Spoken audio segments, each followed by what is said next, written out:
It's a tale as old as the television medium itself. Series being forced to stop making more seasons and episodes despite the crew not being ready to call it quits or end the story yet. The Star Trek franchise is no stranger to this phenomenon, both its older series and newer ones. In this video, I'll be looking back at each Trek series that was canceled by the network and what it could have done if allowed to continue. The first Star Trek series to ever be canceled was actually the first one ever made, the original series. It was initially ordered to go off the air after season 2, but a fan letter writing campaign brought it back for its third season. When it was canceled once again after season 3, fans tried to get it back another time, but this campaign was not successful like its predecessor. There were even more episodes planned for season 3, with rumors of the crew being in the middle of the shoot for an episode titled The Joy Machine, written by Ted Sturgeon, when they got the call that the show was being dropped. Considering how good Sturgeon's other episodes, Shore Leave and Amok Time were, I'm sure this third one would have matched them in quality. Some Trekkies and critics alike have argued over the years that season 3 of the original series was not as good as the previous two, with the departure of DC Fontana from the writing staff listed as a major reason. While I do agree that Fontana leaving was unfortunate and that she should have been treated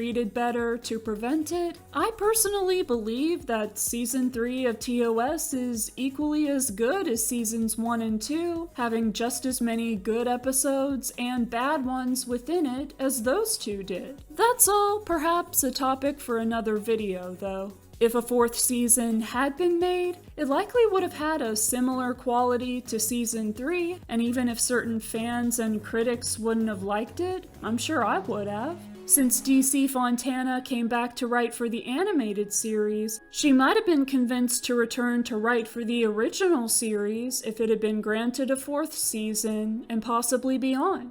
Speaking of the animated series, that's the next one to discuss here. Fans' views of the series at the time were mixed, and Gene Roddenberry himself notably disliked TAS, declaring it to not be canon except for the episode Yesteryear. More recently, however, TAS has regained popularity amongst Trekkies, and I don't think that's solely due to nostalgia. While I definitely don't think TAS is one of the best Treks, it's certainly not that bad. I'm glad we got everything we did from it, and it's undeniably influenced Star Trek canon going forward. The Next Generation, Deep Space Nine, and Voyager all had neat, planned, and well-executed series finales, so I won't discuss them here. After that is Star Trek Enterprise, canceled after its fourth season. As is sadly the case for many shows that have ended before their time, it happened right when the series was becoming the best it had been so far. If Enterprise had lasted as long as its crew and fans wanted it to, it probably would have ended up with 7 seasons like all 3 series that aired immediately before it. If it had been able to go that far, Enterprise likely would have had a different and much better ending. The established event that fans would most want to see from the show's time period is the Earth-Romulan War. Romulans are teased in season 4, and the fact that the war is described as being between Earth and Romulus implies that it occurred before the founding of the United Federation of Planets, otherwise it would have been called the Federation-Romulan War.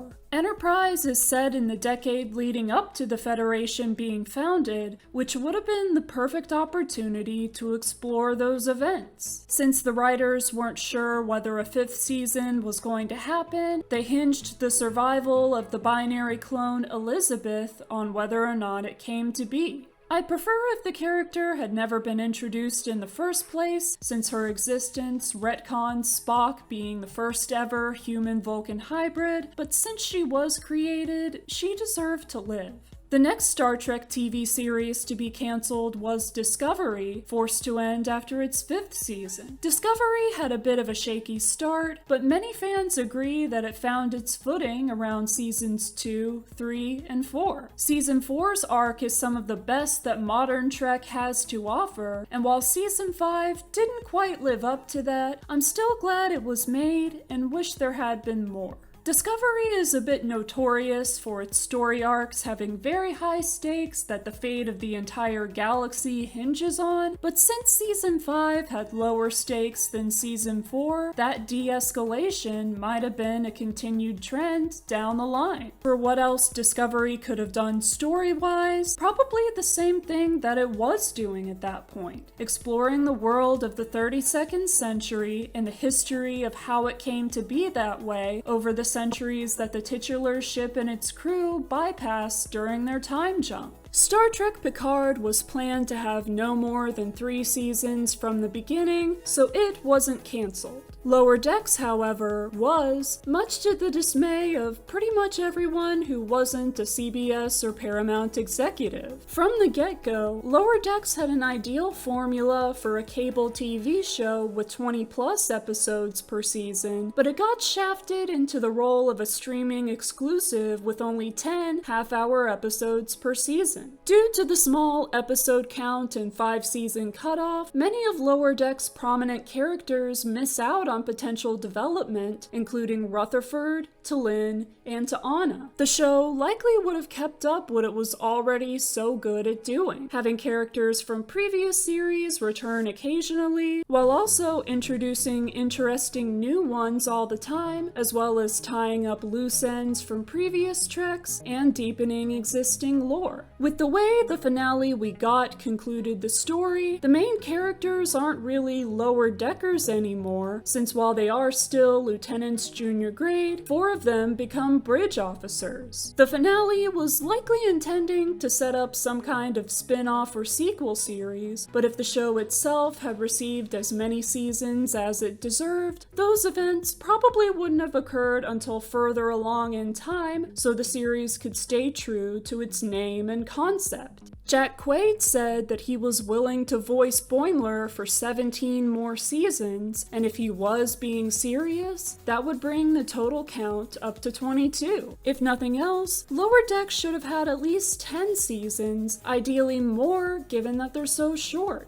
Next up is Star Trek Prodigy. Future seasons would most likely follow the characters through their Starfleet Academy years and their exploration of the galaxy in their very own ship, the Protostar class USS Prodigy. A lot more could have been learned about characters like Dal, Rok-Tahk, Murph, Zero, Jankum, and Majel, as well as their histories. Since the end of Season 2 lines up with the framing story of Star Trek Picard, we could have directly witnessed how Starfleet handled the aftermath of the Mars attack and subsequent synth ban instead of just hearing about it. One of my favorite things about Prodigy is how it clarified certain aspects of Picard and made them fit better within the overall Star Trek narrative, so we likely would have seen more of that. It could have featured characters introduced in but underutilized by Picard like Rios, Raffi, Jurati, and Laris, and if Traveler Wesley Crusher returned, Talon and Corey could have been added to that potential roster. Other Voyager characters could return like Janeway and Chakotay did, as well as characters introduced in other series, both old and new. Now we get to Strange New Worlds, which was not only cancelled upon its 5th season, but had that season cut down from the already too few 10 episodes to just 6.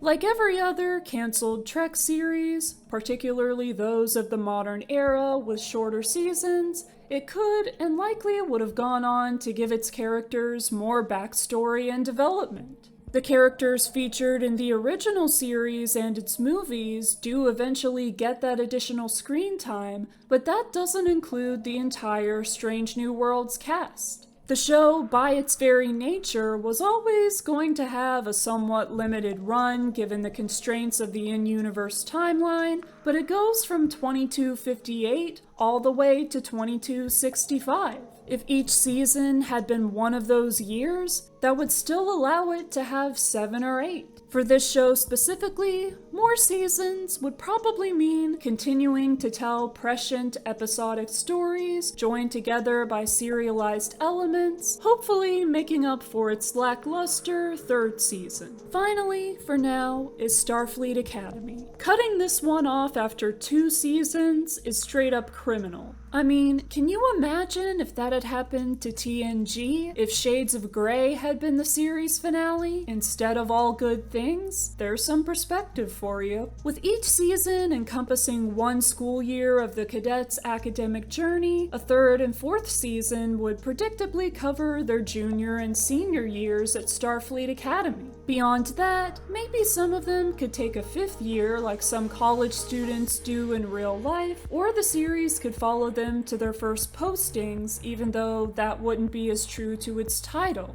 If it were up to me, I'd have made each season 1 semester instead of 1 school year, assuming I couldn't simply increase the episode count per season. With a proper number of seasons, Starfleet Academy would likely do what it and Discovery had already been doing, exploring the 32nd century and the time leading up to it, particularly the slow but steady piecing back together of the Federation after the burn had finally been resolved. What do you think of my ideas? How do you think each cancelled Star Trek series should've, could've, and would've continued? If you could only save one of these series from its premature cancellation, which would it be and why? Let me know in the comments. Thank you for watching this video. I've discussed many Star Trek related topics on this channel and will continue to do so, and if you're into that, you should definitely subscribe. Live long and prosper, and I'll see you next time.